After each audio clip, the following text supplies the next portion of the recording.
Good night, viewers. Here are tonight's top stories. 2 charged in the abduction of Joshua David, with 5 others surrendering. Rickford Burke demands $100 million Guyanese in compensation from Roshan Khan for libel. National cycling coach Randolph Roberts falls victim to motorcycle theft. A man disappears with a rented car, leaving the owner frustrated. The government transfers $300 million from the oil fund in its 4th withdrawal for 2024. The current new Amsterdam Hospital to be upgraded into a mental health facility.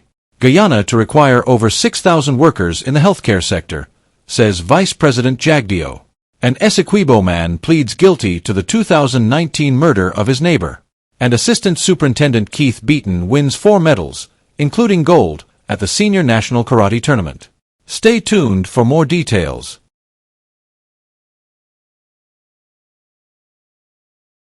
Essequibo man pleads guilty to 2019 murder of neighbor. Elroy Withright, 25, also known as Eddie, has pleaded guilty to the 2019 murder of his neighbor, 43-year-old Andrew Drakes, known as Beach Clothes.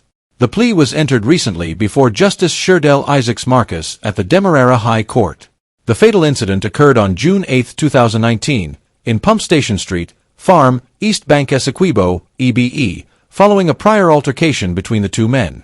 Court records indicate that Withright attacked Drakes with a cutlass, inflicting multiple chop wounds. Witnesses reported hearing screams before Drakes was found lying in a pool of blood. A post-mortem examination confirmed that Drakes died from hemorrhage and shock caused by 8 incised wounds. Withright, who was apprehended sometime after the incident, confessed to the killing. He stated that he attacked Drakes after accusing him of sexual assault the day before. The sentencing hearing for Withright is scheduled for October 15, 2024, pending a mental health evaluation. Attorney Kezia Williams is representing Withright, while State Counsel Alvaro Ramatar leads the prosecution's case. Guyana to require over 6,000 workers in healthcare sector, says Vice President Jagdeo. Vice President Dr. Barrett Jagdeo announced that Guyana will soon need over 6,000 individuals to fill various roles in the healthcare sector, driven by the construction of 6 new hospitals anticipated to open in early to mid-2025. During a recent news conference, Jagdeo stated that approximately 3,000 additional personnel will be needed as each new facility requires about 500 workers, including cleaners, porters, and drivers. Current projects include hospitals in Lima, Region 2, Dequindran, Region 3, Diamond and Enmore, Region 4, Bath, Region 5, and Skeldon, Region 6, all being developed by China National Pharmaceutical Group Corporation, Sinopharm. Jagdeo emphasized that further job opportunities will arise with the establishment of the €149 million pediatric and maternal hospital at Ogle and the $161 million new facility in New Amsterdam. Additional hospitals in hinterland regions such as Lethem, Maruka, Kamarong, and Kato will also contribute to workforce needs. He underscored the government's commitment to transforming Guyana's healthcare system into a world-class industry, aiming for internationally recognized services by 2030, as reiterated by President Dr. Irfan Ali. National cycling coach Randolph Roberts falls victim to motorcycle theft. In a shocking incident, national cycling coach Randolph Roberts has lost his motorcycle to thieves, leaving him without transportation for his training activities.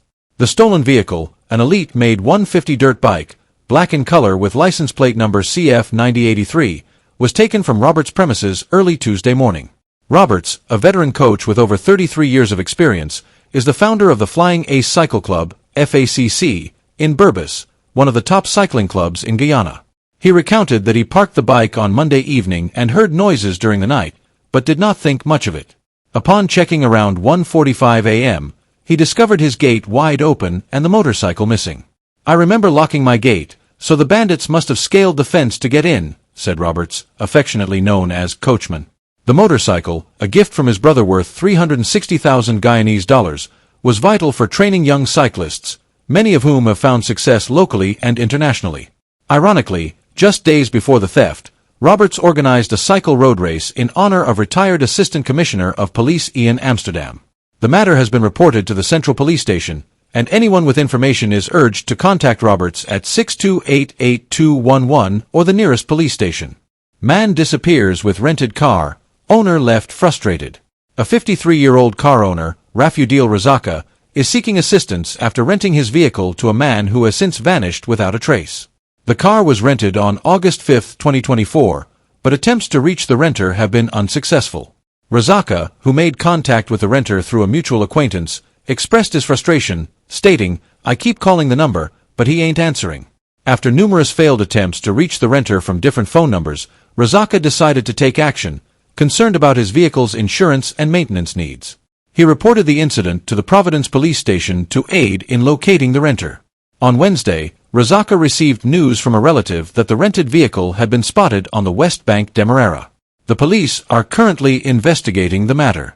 Rickford Burke demands $100 million Guyanese compensation from Roshan Khan for libel. Rickford Burke, a prominent New York-based opposition political activist and president of the Caribbean Guyana Institute for Democracy, CGID, has formally demanded $100 million Guyanese in compensation from Guyanese businessman Roshan Khan for alleged libelous statements made in a Facebook post. The contentious post, titled in the Raw, "Submachine Guns Everywhere," was published by Khan on September 10, 2024, and contains allegations that Burke's attorney, Nigel Hughes, describes as serious libel. In a pre-action letter sent to Khan on September 3, Hughes stated that the claims made against Burke are completely false and have caused him considerable distress and embarrassment. We require, as a matter of urgency, a full and unequivocal public retraction and apology, terms to be approved by us, as well as an undertaking not to repeat these allegations, Hughes emphasized in his correspondence. Burke's legal team asserts that the $100 million Guyanese is a necessary compensation for the harm inflicted upon Burke's reputation by Khan's statements. Hughes has made it clear that if a satisfactory response is not received by October 10, 2024, legal proceedings will commence without further notice. As of October 3, 2024, the allegedly defamatory post remains active online. 2 charged in Joshua David abduction, 5 others surrender. In a significant turn of events, Alpha Pool, 35, and Osefo Peters, 28, were remanded to prison on Friday after being charged with the abduction of Joshua David, also known as Bricks.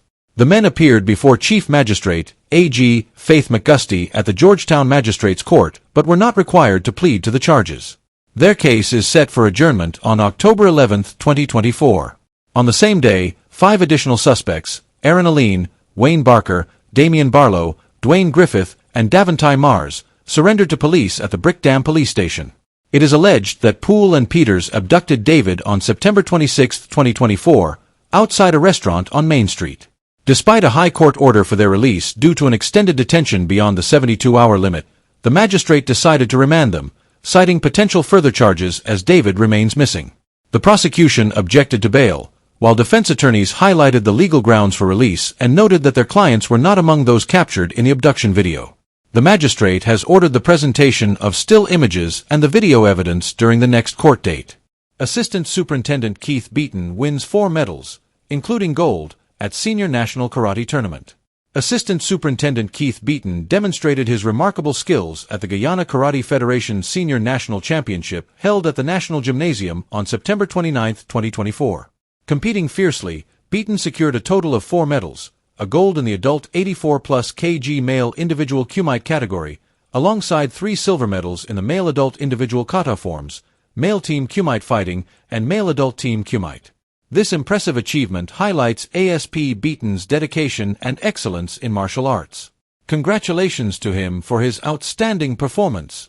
Government transfers $300 million from oil fund in 4th withdrawal for 2024.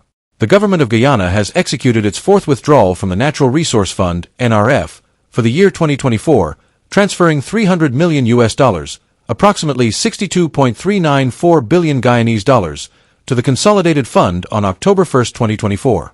This transfer aligns with the parliamentary approval for a total withdrawal of $1,586,150,331, equivalent to $329,885,563,088 Guyanese, from the NRF for the year. To date, the cumulative withdrawals for 2024 amount to $1.150 billion, about $239.176 billion Guyanese, within the total authorized withdrawal limit.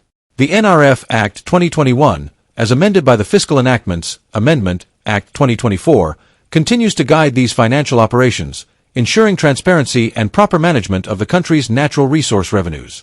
Current new Amsterdam Hospital to be upgraded to a mental health facility. The government of Guyana announced plans to transform the existing New Amsterdam Hospital into a dedicated mental health facility following the construction of a new state-of-the-art hospital, valued at approximately $161 million.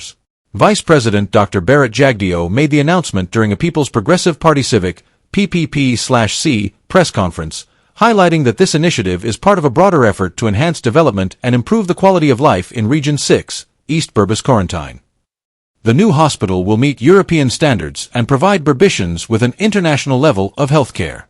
Dr. Jagdeo assured that the current hospital, which serves thousands of residents, will not be demolished but will instead be rehabilitated and upgraded to accommodate mental health services. This upgrade aims to replace the aging National Psychiatric Hospital, established in the mid-1800s, with more modern facilities to better serve the community's mental health needs.